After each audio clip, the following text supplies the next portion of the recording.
Hello friend, स्वागत है आपका अपने चैनल आज क्लास में। आज की इस वीडियो में हिंदी के 5वें पाठ नागरी लिपि के सभी महत्वपूर्ण ऑब्जेक्टिव प्रश्न हम आपको बताएंगे।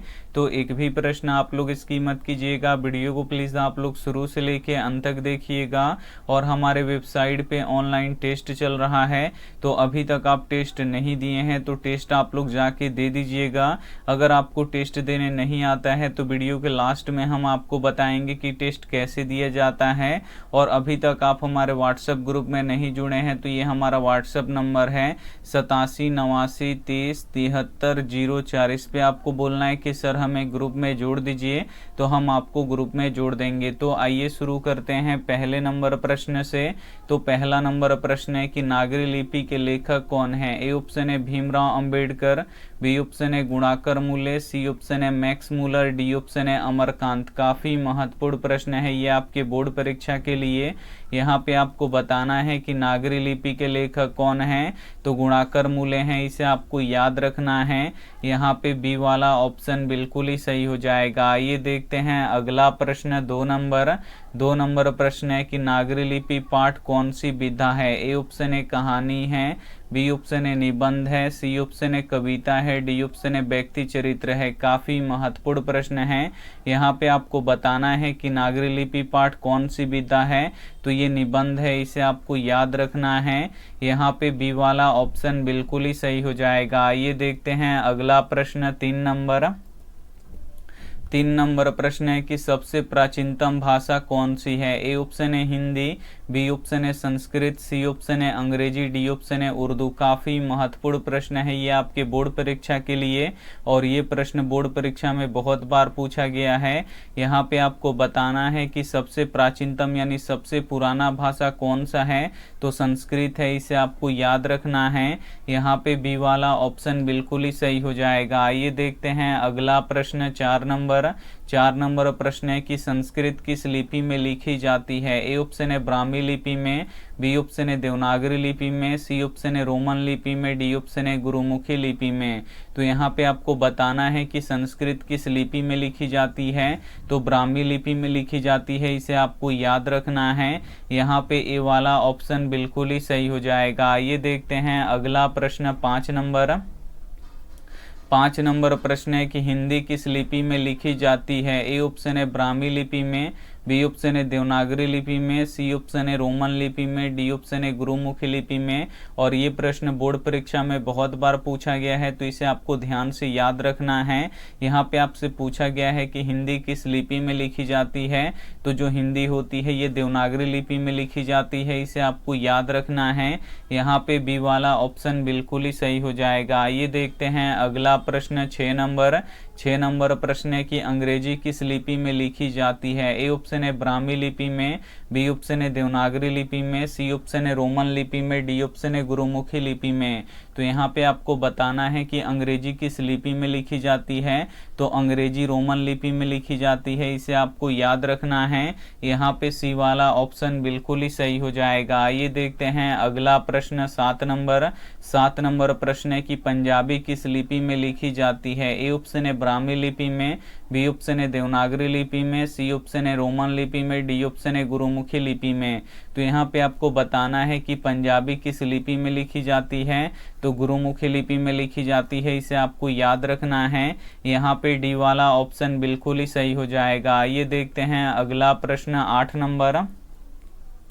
8 नंबर प्रश्न है कि नागरी लिपि के आरंभिक लेख कहाँ से मिलते हैं। ए ऑप्शन है पूर्वी भारत से, बी ऑप्शन है पश्चिमी भारत से, सी ऑप्शन है दक्षिणी भारत से, डी ऑप्शन है उत्तरी भारत से।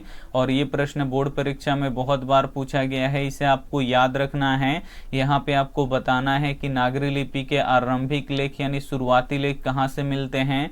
तो दक्षिणी भारत से मिलते हैं, इसे आपको याद रखना है। यहाँ पे सी वाला ऑप्शन बिल्कुल ही सही हो जाएगा। आइए देखते हैं अगला प्रश्न। 9 नंबर प्रश्न है कि चंद्रगुप्त विक्रमादित्य कहाँ के राजा थे। ए ऑप्शन है विदर्भ के, बी ऑप्शन है मिथिला के, सी ऑप्शन है पटना के, डी ऑप्शन है उड़ीसा के। तो यहाँ पे आपको बताना है कि चंद्रगुप्त विक्रमादित्य कहाँ के राजा थे। तो ये पटना के राजा थे, इसे आपको याद रखना है। यहाँ पे सी वाला ऑप्शन बिल्कुल ही सही हो जाएगा। आइए देखते हैं अगला प्रश्न।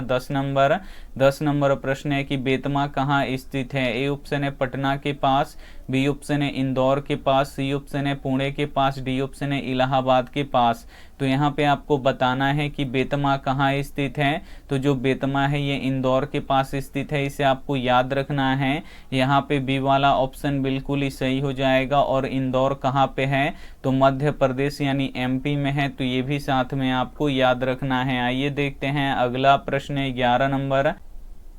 11 नंबर प्रश्न है कि बेतमा दान पत्र किस समय का है। ए ऑप्शन है 1010 ईस्वी का, बी ऑप्शन है 1020 ईस्वी का, सी ऑप्शन है 1110 ईस्वी का, डी ऑप्शन है 1120 ईस्वी का। काफ़ी महत्वपूर्ण प्रश्न है और ये प्रश्न बोर्ड परीक्षा में बहुत बार पूछा गया है।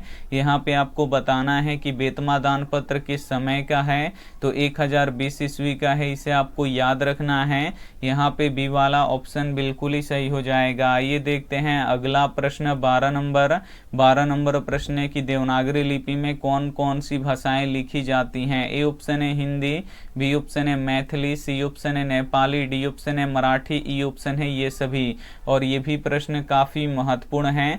यहाँ पे आपको बताना है कि देवनागरी लिपि में कौन कौन सी भाषाएं लिखी जाती हैं।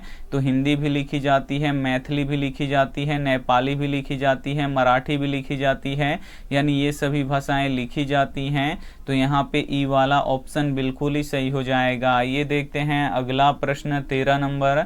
13 नंबर प्रश्न है कि उत्तर भारत के नागरी लिपि को किस लिपि के नाम से जाना जाता है। ए ऑप्शन है देवनागरी लिपि के नाम से, बी ऑप्शन है सिद्धम लिपि के नाम से, सी ऑप्शन है दोनों के नाम से, डी ऑप्शन है इनमें से कोई नहीं। तो यहाँ पे आपको बताना है कि उत्तर भारत के नागरी लिपि को हम किस लिपि के नाम से जानते हैं। तो देवनागरी लिपि के नाम से जानते हैं, इसे आपको याद रखना है। यहाँ पे ए वाला ऑप्शन बिल्कुल ही सही हो जाएगा। आइए देखते हैं अगला प्रश्न 14 नंबर। 14 नंबर प्रश्न है कि महमूद गजनवी द्वारा चलाया गया सिक्का किस लिपि में लिखा गया है। ए ऑप्शन है ब्राह्मी लिपि में, बी ऑप्शन है सिद्धम लिपि में, सी ऑप्शन है नागरी लिपि में, डी ऑप्शन है इनमें से कोई नहीं। और ये भी प्रश्न काफ़ी महत्वपूर्ण है। यहाँ पे आपको बताना है कि महमूद गजनवी द्वारा चलाया गया सिक्का किस लिपि में लिखा गया है। तो ब्राह्मी लिपि में लिखा गया है, इसे आपको याद रखना है। यहाँ पे ए वाला ऑप्शन बिल्कुल ही सही हो जाएगा। आइए देखते हैं अगला प्रश्न 15 नंबर। 15 नंबर प्रश्न है कि राष्ट्रकूट शासक की नींव किसने डाली थी। ए ऑप्शन है अमोघ वर्मा ने, बी ऑप्शन है दंती दुर्ग ने, सी ऑप्शन है कृष्ण प्रथम ने, डी ऑप्शन है इनमें से कोई नहीं। तो यहाँ पे आपको बताना है कि राष्ट्रकूट शासन की नींव किसने डाली थी। तो दंती दुर्ग ने डाला था, इसे आपको याद रखना है। यहाँ पे बी वाला ऑप्शन बिल्कुल ही सही हो जाएगा। एक भी प्रश्न आप लोग इसकी मत कीजिएगा। वीडियो को प्लीज़ आप लोग शुरू से लेके अंत तक देखिएगा। और चैनल को अभी तक आप सब्सक्राइब नहीं किए हैं तो चैनल को सब्सक्राइब कर लीजिएगा। और जो बेल आइकन आता है उसे ऑल पे दबा लीजिएगा, ताकि जब भी लाइव क्लास हो तो आपके पास नोटिफिकेशन पहुँचता रहे। और वीडियो को अभी तक आप लाइक नहीं किए तो प्लीज़ आप लोग वीडियो को लाइक भी कर दीजिएगा। आइए देखते हैं अगला प्रश्न 16 नंबर। 16 नंबर प्रश्न है कि हिंदी के आदि कवि कौन है। ए ऑप्शन है सरहपाद, बी ऑप्शन है विद्यापति, सी ऑप्शन है तुलसीदास, डी ऑप्शन है कबीरदास। तो यहाँ पे आपको बताना है कि हिंदी के आदि कवि कौन है। तो हिंदी के आदि कवि सरहपाद हैं, इन्हें आपको याद रखना है। यहाँ पे ए वाला ऑप्शन बिल्कुल ही सही हो जाएगा। आइए देखते हैं अगला प्रश्न 17 नंबर। 17 नंबर प्रश्न है कि मिहिर भोज की ग्वालियर प्रशस्ति किस भाषा में लिखा गया है। ए ऑप्शन है प्राकृत भाषा में, बी ऑप्शन है संस्कृत भाषा में, सी ऑप्शन है हिंदी भाषा में, डी ऑप्शन है अंग्रेजी भाषा में। तो यहाँ पे आपको बताना है कि मिहिर भोज की ग्वालियर प्रशस्ति किस भाषा में लिखा गया है। तो संस्कृत में लिखा गया है, इसे आपको याद रखना है। यहाँ पे बी वाला ऑप्शन बिल्कुल ही सही हो जाएगा। आइए देखते हैं अगला प्रश्न 18 नंबर। 18 नंबर प्रश्न है कि आरंभिक हिंदी साहित्य कब से मिलना शुरू हुआ। ए ऑप्शन है 8वीं और 9वीं सदी से, बी ऑप्शन है 7वीं से 8वीं सदी में, सी ऑप्शन है 6ठी सदी में, डी ऑप्शन है 7वीं सदी में। तो यहाँ पे आपको बताना है कि आरंभिक हिंदी साहित्य कब से मिलना शुरू हुआ। तो 8वीं 9वीं सदी में मिलना शुरू हुआ, इसे आपको याद रखना है। यहाँ पे ए वाला ऑप्शन बिल्कुल ही सही हो जाएगा। आइए देखते हैं अगला प्रश्न 19 नंबर। 19 नंबर प्रश्न है कि सिद्धम क्या है? ए ऑप्शन है मंत्र, बी ऑप्शन है सिद्ध योगी, सी ऑप्शन है साधु, डी ऑप्शन है एक प्रकार की लिपि। और ये भी प्रश्न काफी महत्वपूर्ण है आपके बोर्ड परीक्षा के लिए। यहाँ पे आपको बताना है कि सिद्धम क्या है, तो सिद्धम एक प्रकार की लिपि है, इसे आपको याद रखना है। यहाँ पे डी वाला ऑप्शन बिल्कुल ही सही हो जाएगा। आइए देखते हैं अगला प्रश्न 20 नंबर प्रश्न है कि टकसाल का संबंध है। ए ऑप्शन है सिक्कों से, बी ऑप्शन है अभिलेखों से, सी ऑप्शन है लिपि से, डी ऑप्शन है अनाज से। तो यहाँ पे आपको बताना है कि टकसाल का संबंध किससे है, तो टकसाल का संबंध सिक्कों से है, इसे आपको याद रखना है। टकसाल में सिक्कों को छापा जाता है, तो यहाँ पे ए वाला ऑप्शन बिल्कुल ही सही हो जाएगा। आइए देखते हैं अगला प्रश्न 21 नंबर प्रश्न है कि दोहा कोश किसकी रचना है? ए ऑप्शन है विद्यापति की, बी ऑप्शन है सूरदास की, सी ऑप्शन है तुलसीदास की, डी ऑप्शन है सरहपाद की। तो यहाँ पे आपको बताना है कि दोहा कोश किसकी रचना है, तो दोहा कोश सरहपाद की रचना है, इसे आपको याद रखना है। यहाँ पे डी वाला ऑप्शन बिल्कुल ही सही हो जाएगा। ये देखते हैं अगला प्रश्न 22 नंबर प्रश्न है कि केरल के शासकों के सिक्कों पर वीर के रहस्य जैसे शब्द किस लिपि में लिखा गया था? ए ऑप्शन है ब्राह्मी लिपि में, बी ऑप्शन है नागरी लिपि में, सी ऑप्शन है रोमन लिपि में, डी ऑप्शन है गुरुमुखी लिपि में। और ये भी प्रश्न काफी महत्वपूर्ण है। यहाँ पे आपको बताना है कि केरल के शासकों के सिक्कों पर वीर के रहस्य जैसे शब्द किस लिपि में लिखा गया था, तो नागरी लिपि में लिखा गया था, इसे आपको याद रखना है। यहाँ पे बी वाला ऑप्शन बिल्कुल ही सही हो जाएगा। ये देखते हैं अगला प्रश्न 23 नंबर प्रश्न है कि किस बादशाह ने राम सीता की आकृति वाले सिक्के चलाए थे? ए ऑप्शन है अकबर ने, बी ऑप्शन है शेर शाह ने, सी ऑप्शन है शाहजहां ने, डी ऑप्शन है जहांगीर ने। तो यहाँ पे आपको बताना है कि किस बादशाह ने राम सीता की आकृति वाले सिक्के चलाए थे, तो अकबर ने चलाए थे, इसे आपको याद रखना है। यहाँ पे ए वाला ऑप्शन बिल्कुल ही सही हो जाएगा। आइए देखते हैं अगला प्रश्न 24 नंबर प्रश्न है कि नागरी लिपि कब एक सार्वदेशिक लिपि थी? ए ऑप्शन है 15वीं सदी में, बी ऑप्शन है 16वीं सदी में, सी ऑप्शन है 8वीं से 11वीं सदी में, डी ऑप्शन है इनमें से कोई नहीं। काफी महत्वपूर्ण प्रश्न है। यहाँ पे आपको बताना है कि नागरी लिपि कब एक सार्वदेशिक लिपि थी, तो 8वीं से 11वीं सदी में थी, इसे आपको याद रखना है। यहाँ पे सी वाला ऑप्शन बिल्कुल ही सही हो जाएगा। आइए देखते हैं अंतिम प्रश्न 25 नंबर प्रश्न है कि इस्लामी शासक का आरंभ कब हुआ था? ए ऑप्शन है 12वीं सदी में, बी ऑप्शन है 13वीं सदी में, सी ऑप्शन है 14वीं सदी में, डी ऑप्शन है 15वीं सदी में। तो यहाँ पे आपको बताना है कि इस्लामी शासक का आरंभ यानी शुरुआत कब हुआ था, तो 12वीं सदी में हुआ था। यहाँ पे ए वाला ऑप्शन बिल्कुल ही सही हो जाएगा। यहाँ पे हम 25 ऑब्जेक्टिव प्रश्न आपको बता चुके हैं नागरी लिपि के, जो आपके फाइनल बोर्ड परीक्षा के लिए काफ़ी महत्वपूर्ण है। तो इसमें से जो भी प्रश्न आपको याद ना हो तो प्लीज़ आप लोग उसे नोटबुक पे लिख के जरूर याद कर लीजिएगा।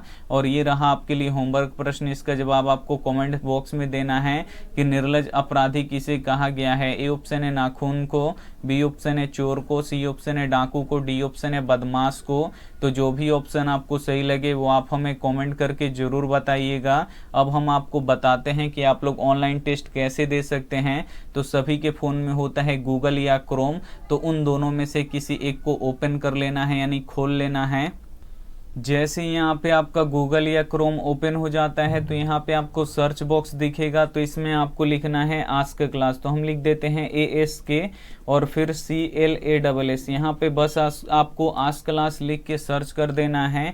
और जैसे ही सर्च कीजिएगा यहाँ पे देखिए लिखा हुआ आ जाएगा आस्क क्लास। इसी पे आपको क्या करना है, क्लिक करना है। और जैसे ही क्लिक कीजिएगा आप हमारे ऑफिशियल वेबसाइट पे आ जाइएगा। तो यहाँ पे देखिए लिखा हुआ है टेस्ट। तो अगर आपको टेस्ट देना है तो यहाँ से टेस्ट दे सकते हैं, यहाँ से PDF डाउनलोड कर सकते हैं। तो यहाँ पे टेस्ट देना सिखाते हैं। तो टेस्ट पे जैसे ही क्लिक कीजिएगा तो यहाँ पे देखिए 18 मई है और 18 मई है। तो यहाँ पे 2 टेस्ट हैं। तो यहाँ पे देखिए क्लास 11 12 के लिए है ऊपर वाला, और नीचे वाला देखिए क्लास 10 के लिए है। तो अगर आप लोग क्लास 10 में है तो आपको उसी दिन का टेस्ट देना है। अगर मान लीजिए आज 18 तारीख है तो 18 तारीख में आज देखिए यहाँ पे क्लास 10 के लिए टेस्ट हो रहा है।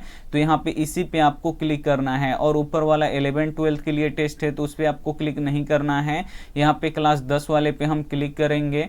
तो जैसे ही यहाँ पे क्लिक करेंगे, यहाँ पे देखिए केमिस्ट्री का टेस्ट होगा, 20 में से 20 आपको सही करना होगा। और यहाँ पे देखिए 137 बच्चों ने टेस्ट दे दिए हैं। बस आपको यहाँ पे स्टार्ट करना है। जैसे ही आप लोग स्टार्ट कीजिएगा, यहाँ पे आपको नाम लिखना होगा। तो यहाँ पे आप लोग अपना नाम लिख दीजिएगा और नेक्स्ट कर दीजिएगा। नेक्स्ट कीजिएगा तो यहाँ पे देखिए 20 क्वेश्चन है और 20 में से आपको 20 सही करना है। तो यहाँ पे देखिए संतरा और नींबू में कौन सा अम्ल पाया जाता है, तो संतरा और नींबू में सिट्रिक अम्ल पाया जाता है, तो सही होगा तो ये ग्रीन हो जाएगा। अगर आप लोग गलत कीजिएगा तो गलत हो जाएगा। यहाँ पे इसको हम गलत करके दिखाएंगे। यहाँ पे देखिए रक्त का पीएच मान कितना होता है, तो 7.4 होता है, लेकिन हम 9 पे टिक करेंगे तो ये क्या हो जाएगा, गलत हो जाएगा। और जो सही आंसर होगा वो आपको बताएगा। तो ऐसे ही आपको टेस्ट देना है 20 और लास्ट में आप लोगों को दिखाई देगा कि रिजल्ट आपका कितना सही हुआ वो आप लोग देख सकते हैं। अगर आपको पीडीएफ डाउनलोड करना है तो यहाँ पे देखिए लिखा हुआ है डाउनलोड पीडीएफ, तो डाउनलोड पीडीएफ पे आपको क्लिक करना है। और यहाँ पे देखिए पीडीएफ और नोट्स हम बहुत सारा अपलोड करके रखे हैं, तो इसे आप लोग डाउनलोड करके पढ़ सकते हैं। तो आप लोग जरूर पढ़िएगा। अगर आपको क्वेश्चन बैंक पढ़ना है कि पिछले साल कैसे क्वेश्चन पूछे गए हैं, तो बस यहाँ पे देखिए सभी क्वेश्चन बैंक है। यहाँ पे लिखा हुआ है मैट्रिक क्लास 10 क्वेश्चन बैंक। यहाँ पे साइंस पे आप लोग क्लिक कीजिए और यहाँ पे देखिए सब क्वेश्चन बैंक है। 2016 में कैसा क्वेश्चन पूछा गया था, प्रथम पाली, द्वितीय पाली, 15 में कैसे पूछा गया था और यहाँ पे 14 में कैसे पूछा गया था। अगर आपको पढ़ना है तो किसी एक को आपको क्लिक करना है, जिस भी ईयर का आपको क्वेश्चन पढ़ना है। और यहाँ पे देखिए अगर इसका आंसर आपको देखना है तो उत्तर पे आप लोग क्लिक कीजिएगा तो आंसर दिखा देगा। यहाँ पे देखिए उत्तर पे आप लोग क्लिक कीजिएगा, आंसर दिखा देगा। और ऐसे आपको तैयारी करते रहना है। Thank you for watching. मिलते हैं अगले वीडियो में, तब तक अपना ध्यान रखिए, मन लगा के पढ़ाई कीजिए। Take care and bye.